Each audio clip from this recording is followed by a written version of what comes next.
Hello, welcome back to Premier League Primetime, episode 12. The usual crew is back again. And if some of you are asking, where on earth is Robbo? He will be back. He's just, Robbo is very, very busy at the moment right now. He's doing his college final exam stuff. So yeah, he's super busy. Yeah. Anyways, we're back again as usual to give you the updates. Cyrus, Andre, and Jose, how are the three of you doing? Not too good today, Davis, but I'm feeling great today, to be honest. A little TBH for you. And you, Andre, how are you feeling? I'm doing good. I mean, my team didn't play today, so I have nothing to be sad about. I'm doing all good. Yeah. To be honest, yeah, I'm feeling absolutely horrendous right now. And if viewers are asking, where's my smile gone? My smile has gone down the drain in Eastern Germany. That's where it's gone. Anyways, getting right into these into match day 11. We'll start off with the first game. Cyrus, over to you. Burnley hosted Everton and they drew 1-1. Kind of a surprising result. Robert Brady scoring a brilliant long-range strike in the third minute, and then of course, who else but Dominic Calvert-Lewin scoring late in the first half. What did you make of that game? Yeah, it was kind of Everton, of course, dominating possession. You thought they would do that against a side like Burnley, and Burnley just played how they usually play. It was a tough game. It was a stretch game, but Calvert-Lewin again scoring. Just want to touch on Kane and Mina. I think they're pretty good today. Looked at the player ratings after I watched the game. Both got 8s. Pretty good. Man of the match, Ben Godfrey. Just putting it out there for him. But yeah, it was, Burnley still, I believe 18th place, 6 points. I'd say a solid result from them, to be honest, against a team like Everton. Set a good start to the season. Yeah, I 100% agree. And as of recent, Everton have just been super underwhelming in their performances. I don't know what's happened to James Rodriguez. I forgot who said it, but it was the former Aston Villa striker, and he said something this week saying James Rodriguez is starting to be found out, and you're seeing it in his lack of work ethic. To a certain extent, I agree, because I mean, where's his impact been? I haven't seen too much from James Rodriguez as of recent. Everton, another underwhelming result, and yeah, good result for Burnley. They definitely need the points, and maybe it'll help them going forward with their confidence.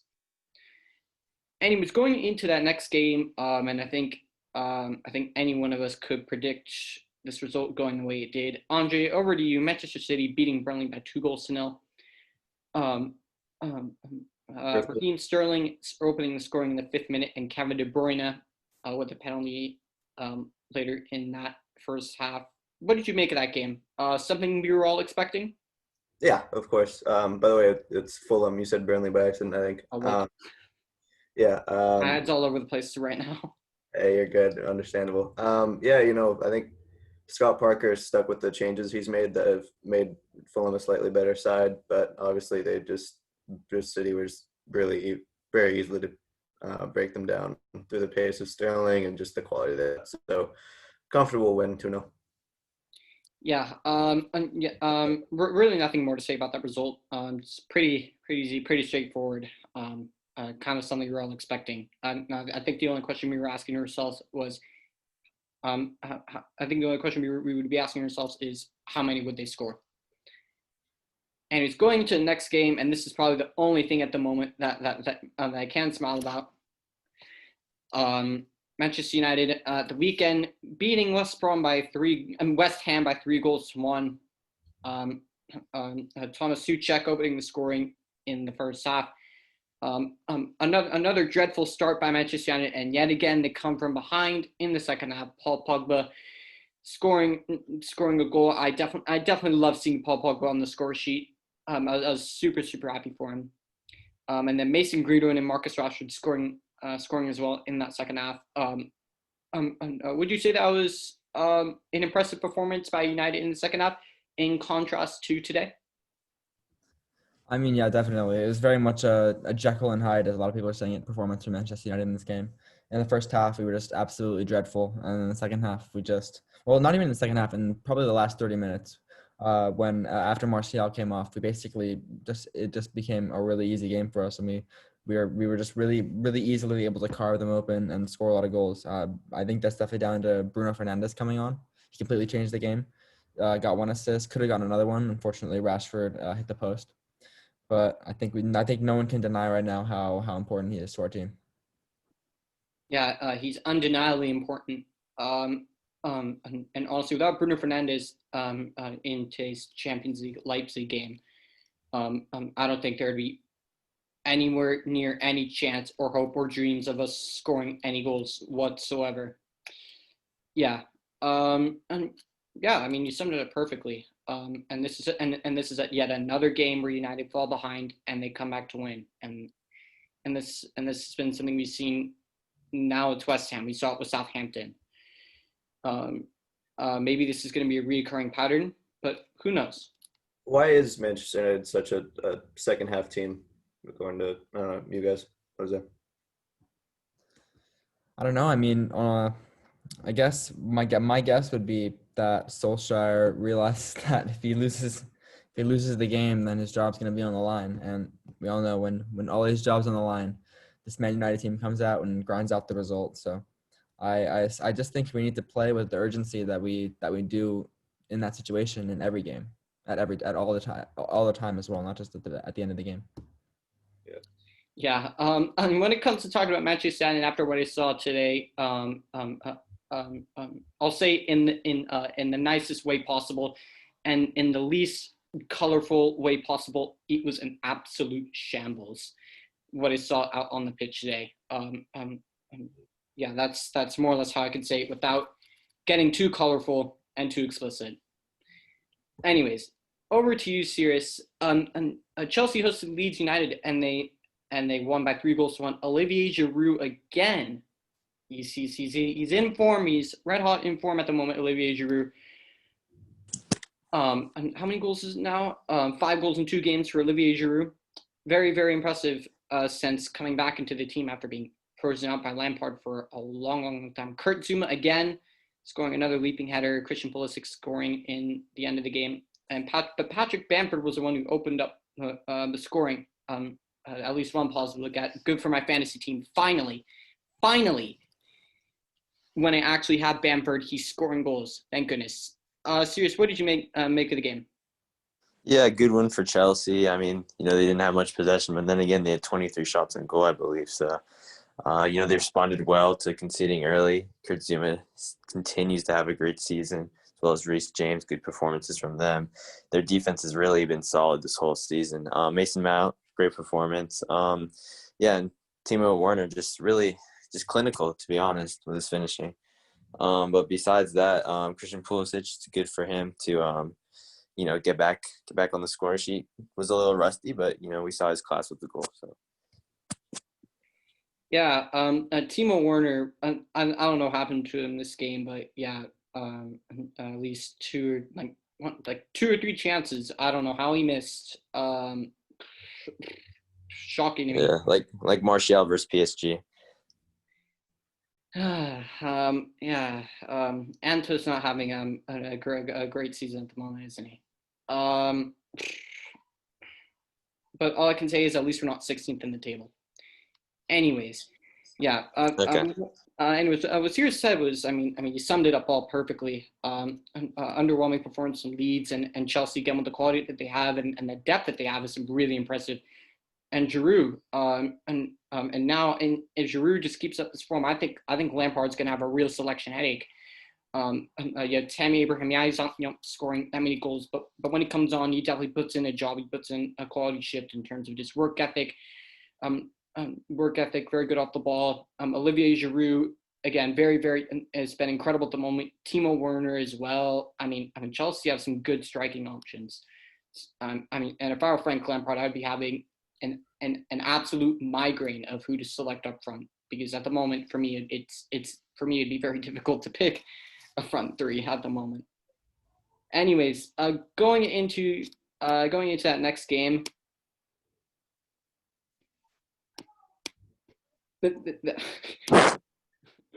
And Andre, over to you. And Crystal Palace put 5 past past a hopeless West Brom, and Conor Gallagher at Chelsea, Loney again, scoring for West Brom. Mateus Pereira got sent off later in the first half, but Crystal Palace, Wilfred Zaha making his return. Thank goodness, being a savior to my fantasy team, scoring 2 goals, Furlong with an own goal, and then this is the first time I've actually been able to laugh, but Christian Benteke somehow comes onto the pitch and scores 2 goals. I honestly don't even think United's defense at the moment is that bad at the moment. Seriously. And with all due respect to West Brom, I mean, I know they're a poor side, but Christian Benteke, I mean, the last time, I felt like I saw this guy, or I noticed this guy scoring was in that game against Arsenal. I swear, seriously. Thank you.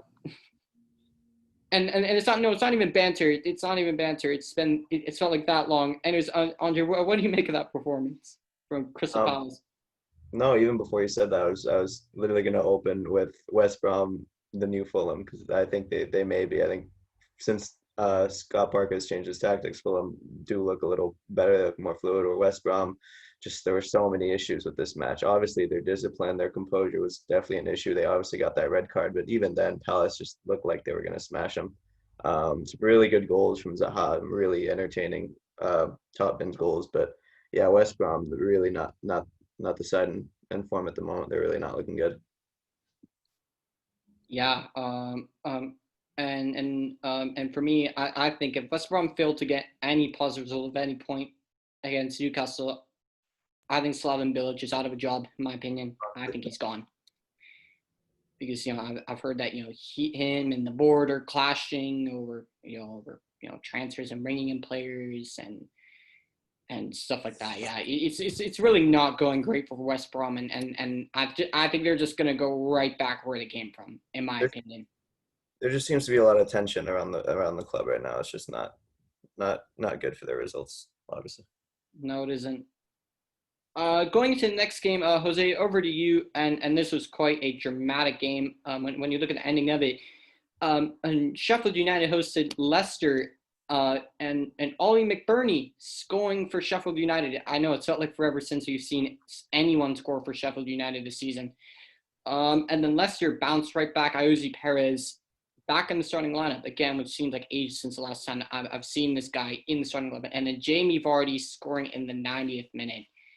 What more can I say? When you need your big man to grab a game by the scruff of the neck, Jamie Vardy is your guy, especially if you're Leicester. What did you make of that performance? Well, yeah, like you said, Jamie Vardy saving Leicester again. I saw a stat recently that was like apparently since 15-16, Jamie Vardy's had like 90 expected goals, and he has something like 120 real goals. So I mean, pretty impressive by him. But what I really want to say about this game is that Sheffield United are having an absolutely terrible season, and they're on track to have a worse season than what that Derby team in like 2007, 2008. It's pretty bad. There's not much hope for Sheffield United right now in the Premier League.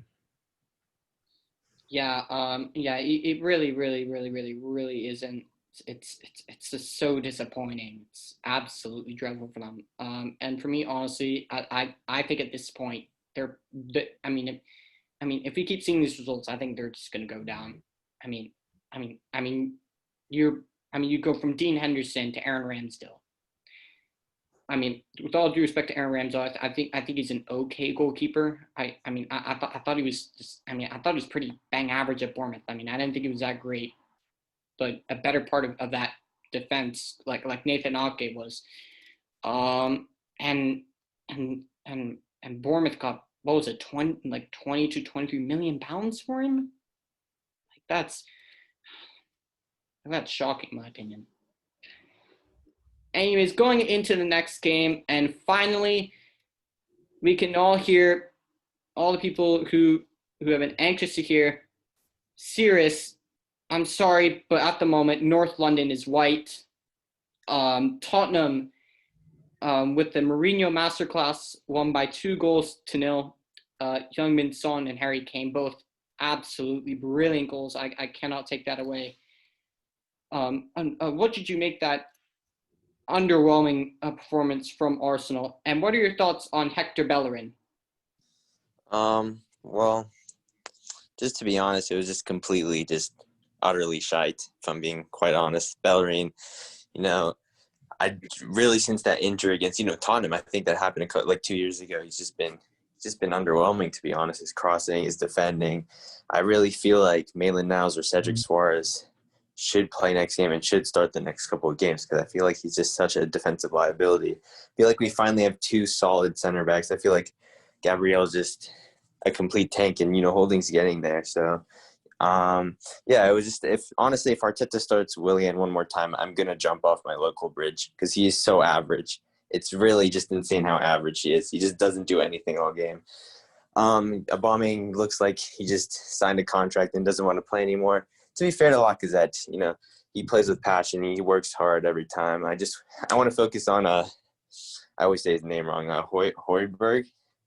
Yeah, he was brilliant, to be honest. He stopped everything in his way, except when Partey broke his ankles that one time. But I really don't understand why Partey started. He was supposed to be out till January. I feel like he came in too quickly, and that's kind of how we conceded the second goal. He went off the pitch, or Arteta tried to put him back on. That didn't work out. But yeah, I feel like there's a lot of mistakes, a lot of players that should be playing instead, like the likes of maybe Reece Nelson. Other options, I feel like, besides players like Willian and Bellerin. I feel like that right side is just so exposed. It's really just Martial-like, I would say. And something I wanted to do with you that we didn't get the chance, and these can be brief. Looking at that team, I wanted to hear your player ratings, just some quick player ratings, for that team, or for that performance. And I'll go through the team sheet, so I have to have the pain of looking it up. Starting off in goal, Bernd Leno. What are you giving Bernd Leno? I give him a 5. Really, besides those 2 goals, he had nothing to do. I don't think they're his fault at all. So. All right, and you could be as openly ruthless as you want. Starting with that back three, Rob Holding. I'll give him a 5, to be honest. He maybe could have been closer on the goals, but wasn't really his fault what happened. Gabriel. I'll give him a 6. He still worked hard. I feel like the first goal, maybe if he was onto Kane more tightly, Kane wouldn't have turned for that counterattack, but that was really one of his only errors. He looks so frustrated, and I feel so sorry for him. Yeah.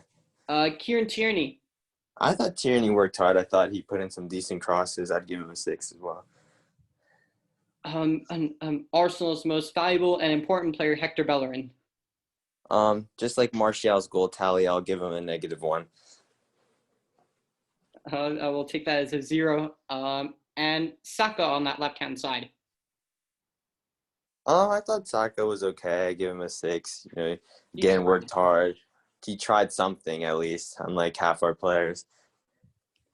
Going into that middle, and the man who was on one leg, he was probably your best player in the whole game, Thomas Partey. Well, what would you give him? Yeah, when he played, he was pretty good. I don't really know if I can give him a rating. I'll just say 6, because he only played one half.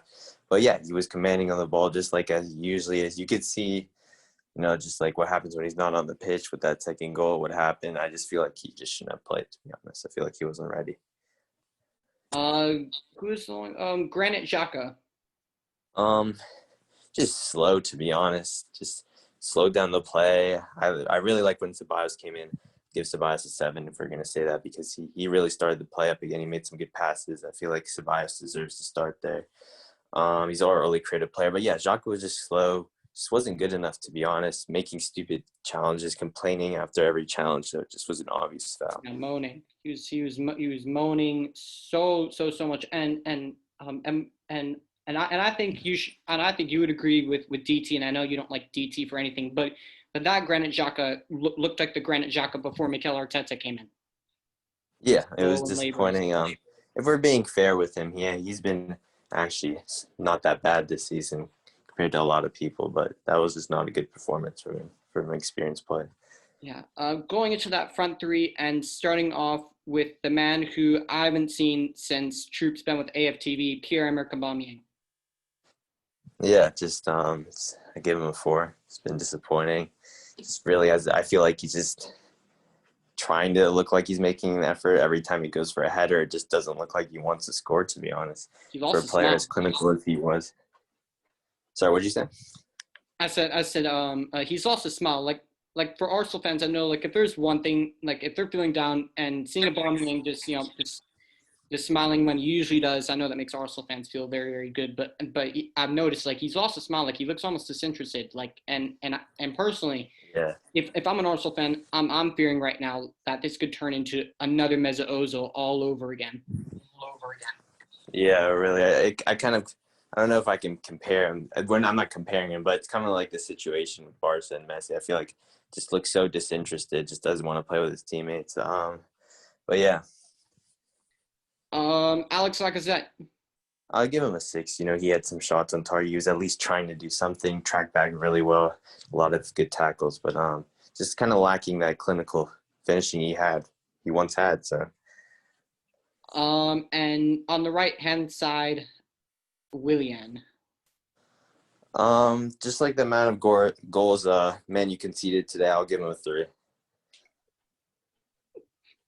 And the manager ratings for the tactics and lineup, Mikel Arteta. And no, he's not Mikel Arteta's anymore because he can't do any masterclasses at the moment.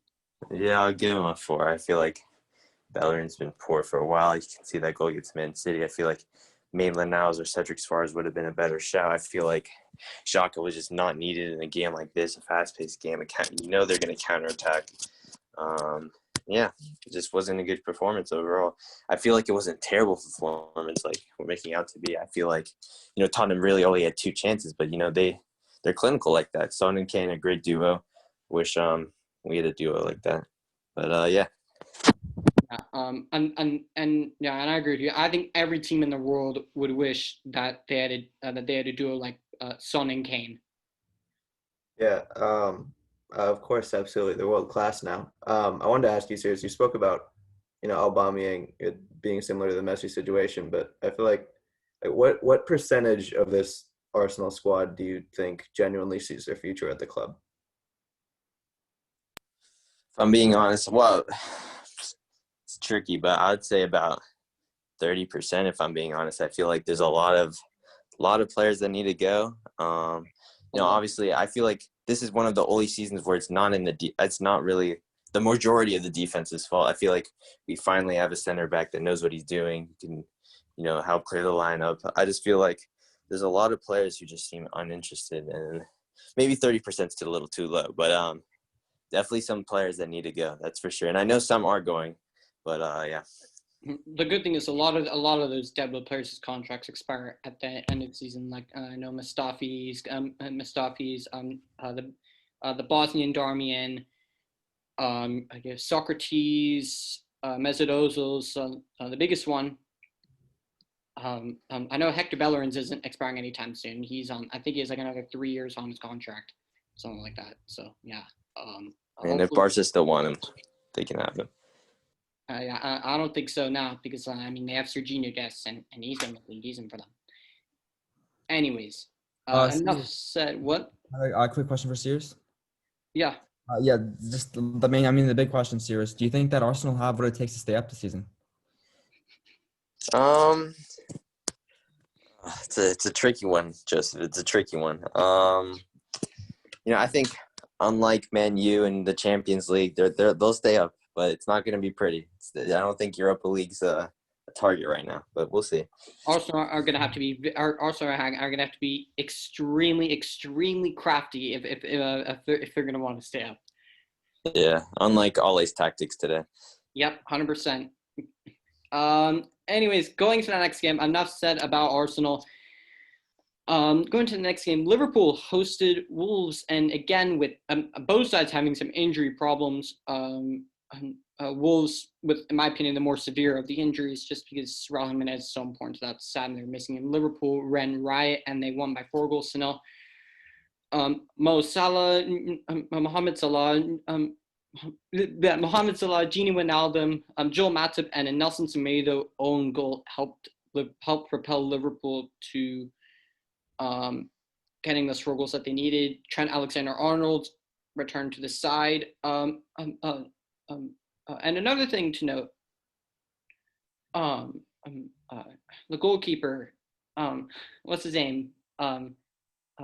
Kelleher, Premier League debut, clean sheet against a difficult opposition. Made his Champions League debut against a difficult opposition. Made a clean sheet. Andre, what are you making of that?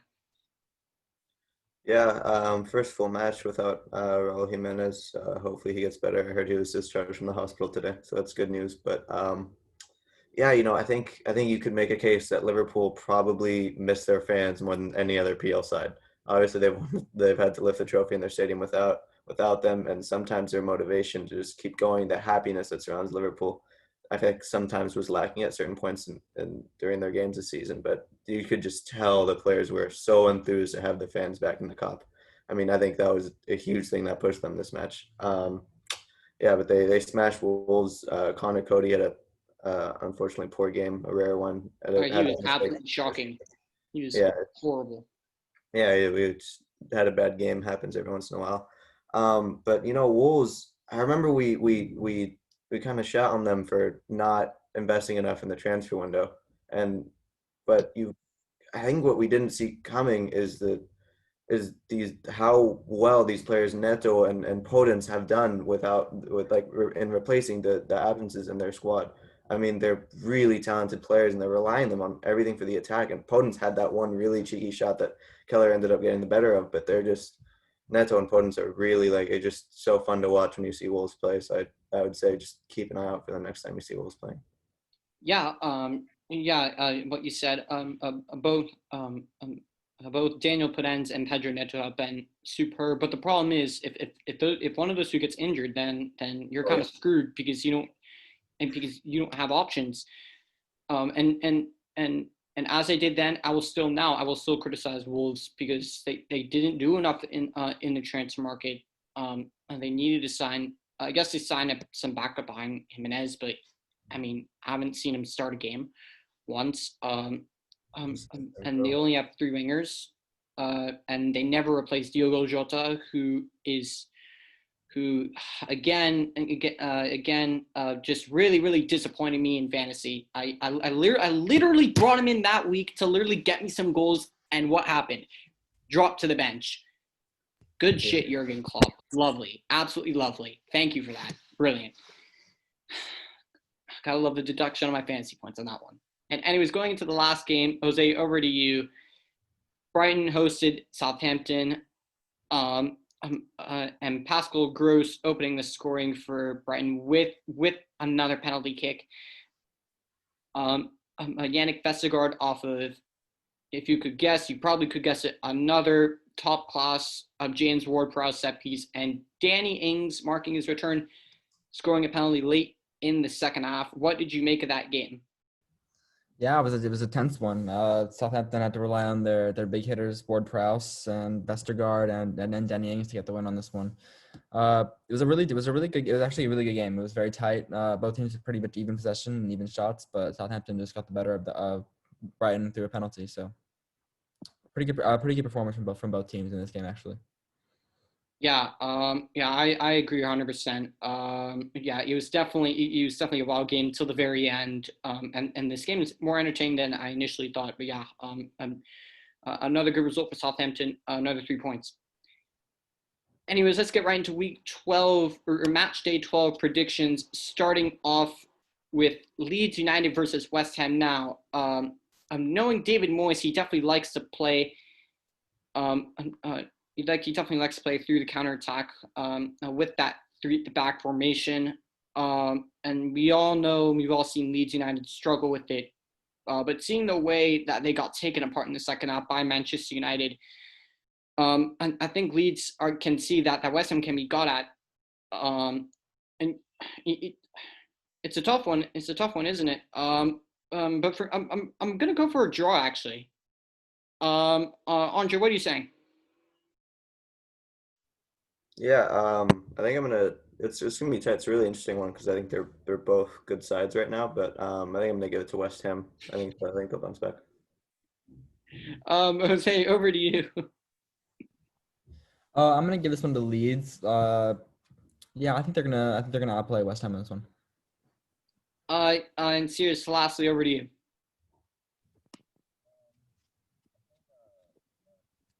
Oh, his sound is like really low. And West Ham score 3-3 at the end.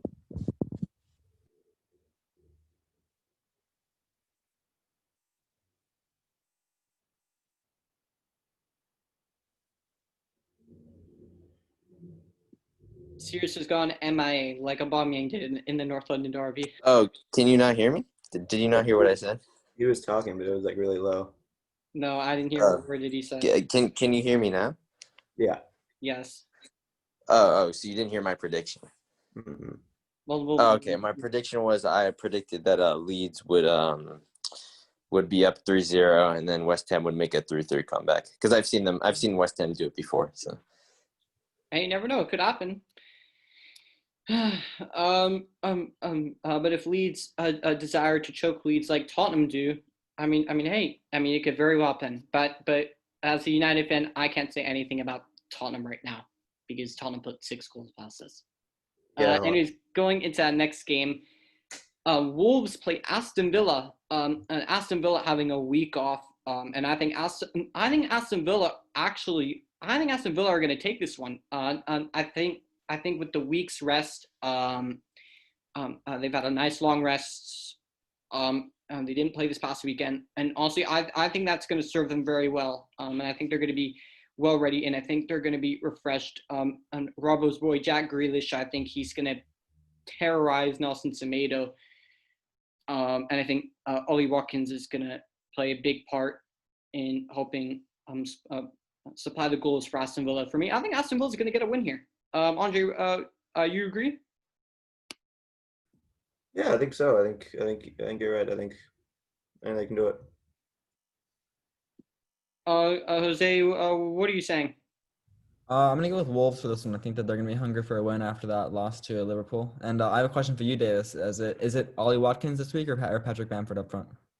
This week it is gonna be Patrick Bamford, but so help me, I what? swear on my life, if Patrick Bamford goes missing and Ollie Watkins just has another game like he played against Liverpool, I swear, honestly, I'm gonna end up shooting myself in the foot. Figurative expression. Honestly, I swear. and Sears, over to you. What are you saying? I'll go with an Aston Villa win as well. I think Wolves don't have their full strength squad, so yeah. I think 2-0. Okay.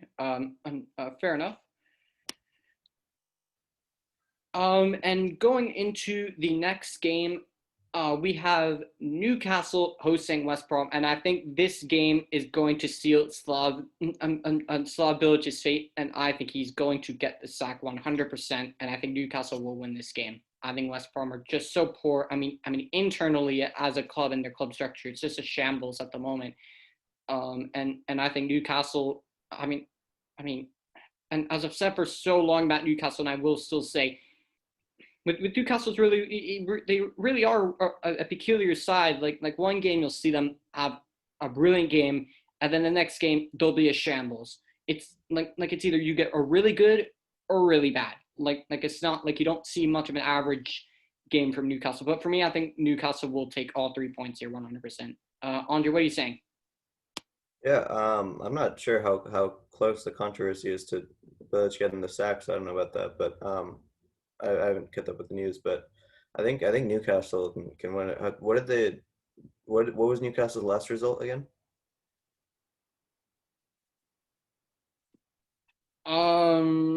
Because they had their match skipped because of Rona. Yeah, didn't they beat Crystal Palace 2-0? Mm-hmm. Oh yeah, they did. And you know what? Yeah, and thanks for reminding me of that. And Sue, thanks for reminding me of that. And again, that just gives me another reason why I would support Newcastle. They've had a week of rest. Just like Aston Villa, they're going to be well refreshed and ready to go. And I think that's going to just be a further thorn in West Brom's side. And especially now with the loss of arguably their best player, Mateus Pereira, or one of their best players, again, that's just going to be another thorn in West Brom's side. And the misery keeps heaping on for West Brom, doesn't it? And yeah, I think it's going to be easy, straightforward, and yeah, it's going to be 3 points for Newcastle. Yeah, I think all those factors, yeah, do it for me. I think bet on Newcastle this weekend. And Jose and Cyrus, what are you two saying? Yeah, I definitely go for a Newcastle win in this one. Yeah, I'd have to agree. Definitely Newcastle win West Brom. I think they'll have 6 points. So yeah. All right. And all right, next game. And there will be a preview to it this week. The game where I'm really hoping they get their shit together, because if they don't, I will be fuming, because this week it is the battle for Manchester. At the moment, in terms of league games, Manchester is still red. And for all City fans that want to banter, you didn't even know who you were 10 years ago, and until until oil came and more or less made your club worth billions. So yeah, Manchester will always be red. Forever will be red. But yeah, Manchester United hosts Manchester City at Old Trafford, and we've all seen Manchester United's brilliant home form this season, which has been utterly shambolic. I honestly don't know what's gone on with United at home. But for me, hopefully, when Solskjaer gets them in the dressing room, um, um, um, he can put a rocket, he can put a rocket up that team's spine and say, "This is a derby. This is a battle for Manchester." Show that and show the heart, love, and passion for this club. Because I didn't see any of it really against Leipzig today. A few players as exceptions, but for me, I think today, or not today. I think when it comes to that game, I think there will be some sort of a bounce after today's horrendous display. And I really don't know. It really depends. If Solskjaer goes for the back three, I actually think United could win this one, because we've all seen what happens when teams try and hit teams like Man City on the break. We've all seen it. So and I apologize for waffling on, but yeah, and I think if Solskjaer does the right tactical setup, I think United can win this. But my heart and gut are telling me that it's going to be a draw. Andre, over to you. Yeah, you can talk about Manchester's red, Manchester's blue, but given recent results, I think we all know Manchester's white, baby. Okay, if it beat you guys, beat them. It's all really getting. It is white. It will be, as long as we're. By the way, Dave, what does your computer and Tottenham have in common? They're both on top of the table. All right. No, I actually give this one. I think it could be a. I think it could be a draw, but I do think United can maybe salvage it. I think they can frustrate City, so I'm gonna go United. United. I think they'll bounce back. Yes, we have some confidence. Woo! Some quality neutral confidence. And Jose, over to you. Do you think we'll bounce back, or do you think it's going to be another RB Leipzig? I think we'll bounce back, because I think Ole's job is nearly on the line again, as I've mentioned before in this episode. Good point. So we're gonna have to get a result on this one if he's gonna keep the job. But I really don't want to see is another 5 at the back. We've played. Didn't we play? We played 5 at the back. It could work though. Pitting Pep on the break always works. But I don't like it, and I want to see him. I want to see Ole put out a lineup that actually wants to attack and wants to win the game. But what I was saying is, didn't we play? We played a 5 at the back against Chelsea, right? Like last season? No, recently this season. No. We didn't? No, I don't think so. No, I think we played 4 at the back.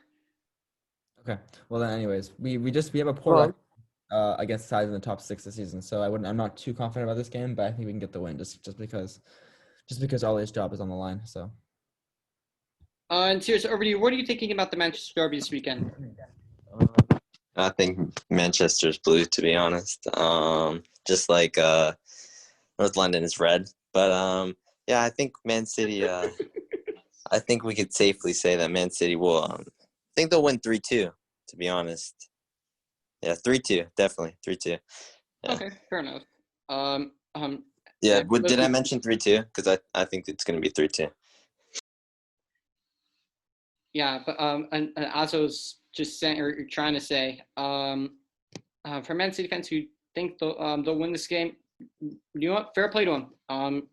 It's going to be close. It's going to be no easy game for either side, unless if you get Manchester United's defensive displays against RB Leipzig. Then we'll probably concede like 4 goals. But yeah, it's going hopefully it's going to be a wildly interesting game.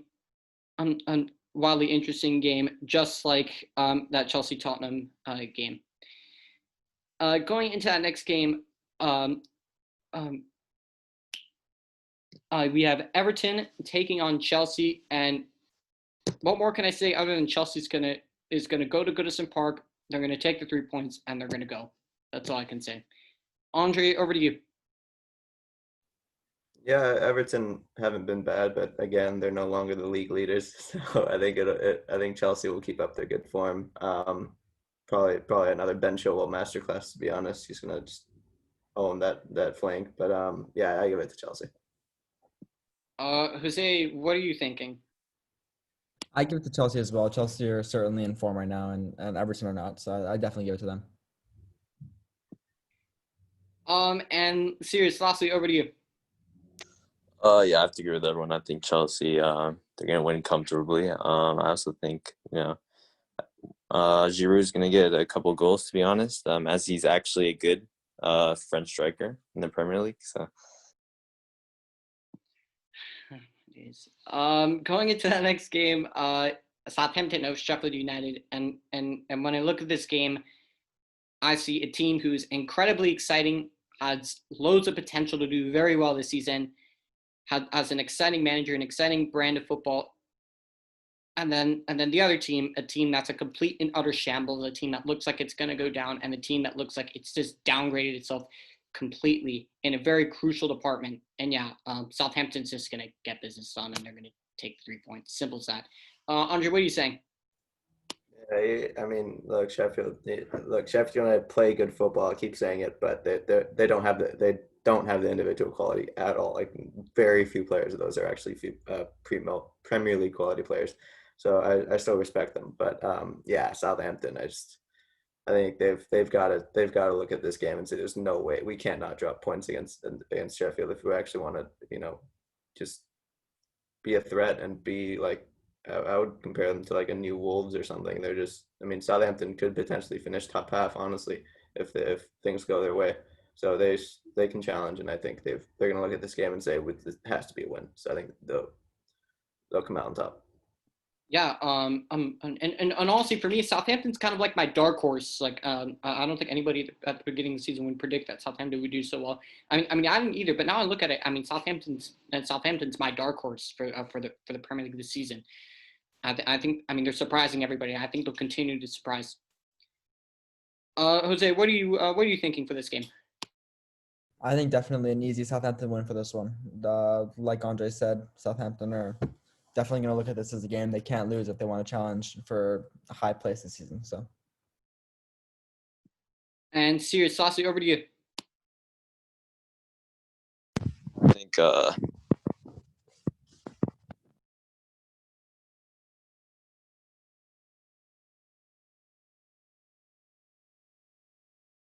did you not hear what I said?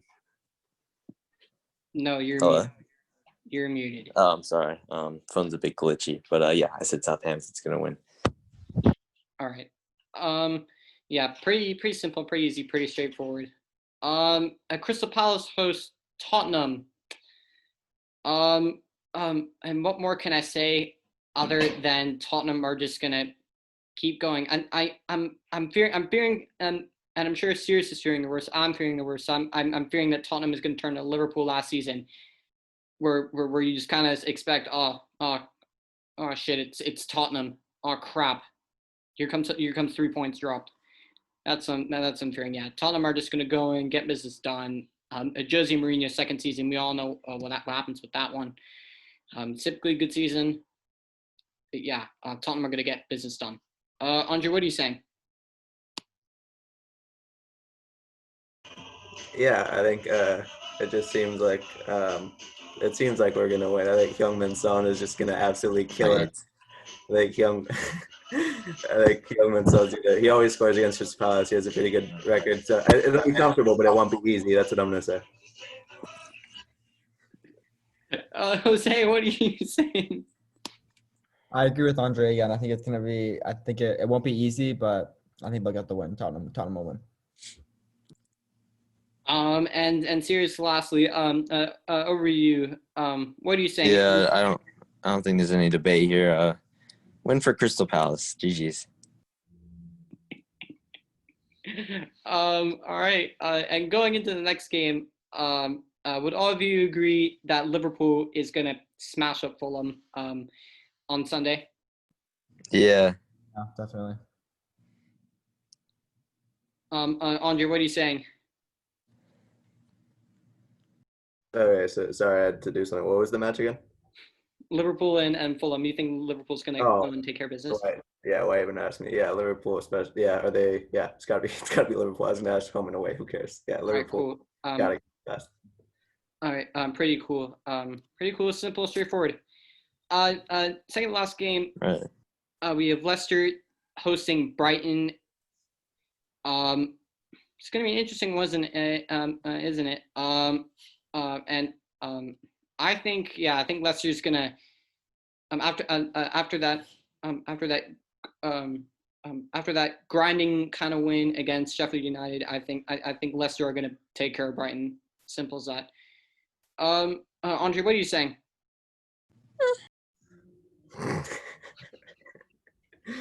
Yeah, Leicester. You don't. Oftentimes we might not know which Leicester side we're gonna get. But same thing goes for Brighton. So it's really tough one to predict. But I think you look at the personnel, and I think you go Leicester. So I think Leicester will win. But Jose, over to you. For this one, I'm actually gonna say I think Brighton are gonna win this one. I think that Leicester are gonna put in one of their usual Brendan Rodgers ball job performances, and I think they're gonna win this one. And Cyrus, over to you. I think it's gonna be a cheeky 3-2 for Leicester. All right. And lastly, and certainly not least, probably one of the most important games of the weekend. A clash for league survival, a relegation clash at the bottom of the table. Arsenal take on Burnley. And Andre, what are you saying? I think Arsenal will win this one. I mean, this should be an easy, straightforward game. But yeah, Andre, what are you saying? No, there's no reason for me to banter just because they're like actually in shambles. So I think they still played a good game against us. They were really good at times in possession. They just weren't threatening enough. But we've kept 5 clean sheets out of our last 6 matches, so it's understandable. I think Arsenal will win. I think finally the losing streak will come to an end. I think you can't go 5 weeks without a win as a top 6 side, which they still are. So yeah, I think they'll win. Jose, what are you saying? Well, I mean, this is a tough one for me. I think that whoever loses this one may not survive this season. So I'm thinking Arsenal may scrape a win here. Yeah, I think Burnley have never won against Arsenal in the Premier League, so I think I'm gonna go with an Arsenal win for this one, but a tight one. And Sirius, lastly, over to you. I think it's gonna be a similar result to the game on October 4th when Tottenham beat Man U 6-1. So I'm going with a 6-1 for Arsenal. All right, we'll there you have it from us for episode 12. Thank you for watching. If you want to keep up with what Premier League Primetime is doing, and if you liked what you saw here, smash like on the video and subscribe to our channel. As Ole Gunnar Solskjaer says all the time, Martial's wank. As Ole Gunnar Solskjaer says all the time as an excuse, which I'm going to use for our channel. We are a young channel. We are growing with support and everything, and we want to keep seeing it grow and get better and better and better every single time. If you want to keep track of what we're doing, go on, follow us on Instagram, follow us on Spotify, and wherever you are in the world watching this, have a great day / evening.